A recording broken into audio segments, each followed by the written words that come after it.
This is a reminder and a warning.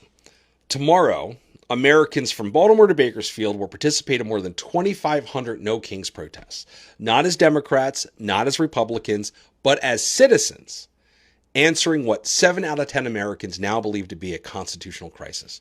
Never in the history of our republic has a president sent a National Guard unit from one state into another without the consent of that state's elected leaders. Never in the history of our republic has a president sent massed federal police into American cities to conduct warrantless raids, pulling children out of their beds in the middle of the night, arresting American citizens for absolutely no cause, shooting a praying priest in the head with a pepper ball.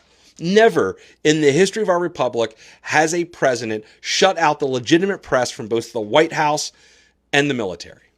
And never since the Civil War have we been this close to a total breakdown in constitutional order.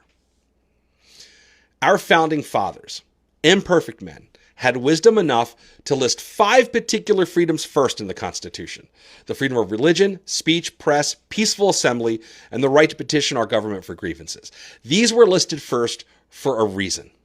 From women's rights to civil rights to peace movements, we have used these freedoms to make good change in our country. In 1970, more than 20 million Americans marched in the first Earth Day protest. That was 10% of our population of the time, peacefully assembled.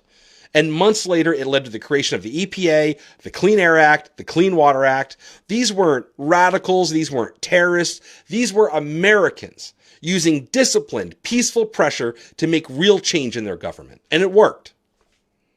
So here's the warning. Donald Trump has 2 goals. The first is to define Americans as radical enemies of the state.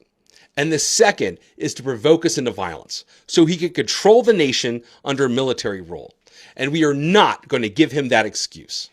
We are not on the streets to give Trump his riot. We are on the streets to deny him a crown.